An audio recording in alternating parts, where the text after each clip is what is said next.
আসসালামু আলাইকুম। নাউলি গ্রাম প্রবাসীদের উদ্যোগে দ্বিতীয় তাফসীরুল কোরআন মাহফিল। স্থান নাউলি হাই স্কুল ময়দান। তারিখ 29 ও 30 মার্চ 2026। প্রথম দিন তাফসীর আনিবেন প্রধান বক্তা হাফেজ হযরত মাওলানা আব্দুল হাই মুহাম্মদ সাইফুল্লাহ। দ্বিতীয় দিন প্রধান বক্তা মুফতি আমির হামজা কুষ্টিয়া। এছাড়া আরো ওলামায়ে কেরাম তাফসীর আনিবেন। সবাই মাহফিলে দলে দলে যোগদান করিয়া দোজাহানের অশেষ নেকি হাসিল করুন। আমিন। কল্পনা নয়, তোমরা কি তা জানো?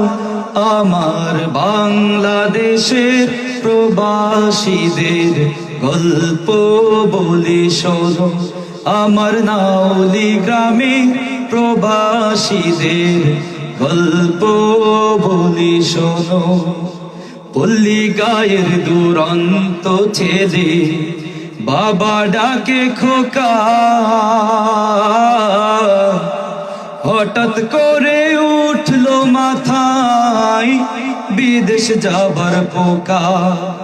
রোগে শোগে ক্লান্ত পিতা, খাটার শক্তি নাই।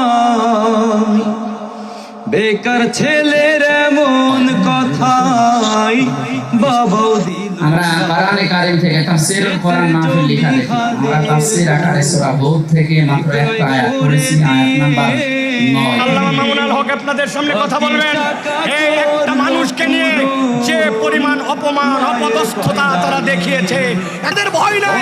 হেলমেটটা পরায়ও না, শুধু জাতির কাছে অপদস্থ করার জন্য মিথ্যা বুলেট প্রুফ জ্যাকেট, মিথ্যা মাথার মধ্যে হেলমেট, এইগুলো দিয়ে আলেমকে অপমানিত করতে চেয়েছে। আল্লাহ দেখাই দিয়েছেন অপমান যারা করেছিল আজকে তোমাদের পরিণতি কি। এই জন্য আমরা বলতে চাই, এখনো যারা আছেন, আগামীতেও যারা আসবেন, আপনারা যদি মনে করেন একদল গেছে আমরা সামনে বাপের বেটা, আপনাদেরকেও সতর্ক করতে চাই। আলেম ওলামা, ইসলামপন্থী, কোরআনওয়ালা, তাদের সাথে বেয়াদবি করলে দুনিয়া আখিরাতে আল্লাহ তাদেরকে ছাড় দিবে না।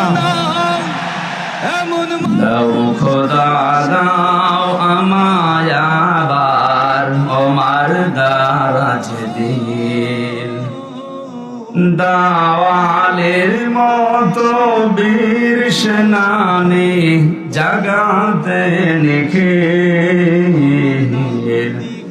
দাও খোদা দাও আমায় আবার ওমার দারাজ দিল। হামজাকে দাও ঘরে ঘরে জীবন দিতে অকাতরে, আবার কাবা ভাঙতে এলে পাঠাওয়া বাবিল। দাও খোদা দাও আমায় আবার ওমার দারাজ দিল। আর সভাপতি 7 দিন ইমামতি করবে, সেক্রেটারি 7 দিন মুয়াজ্জিনি করবে। যোগ্যতা থাকলে সভাপতি হও, সেক্রেটারি হও, যোগ্যতা নাই এই রাস্তায় আসো না, ঠিক কি না? ইন্নামা ইয়ামুরু মাসাজিদাল্লাহ, মসজিদের দায়িত্ব তারা আসবে মান আমানা বিল্লাহ, আল্লাহর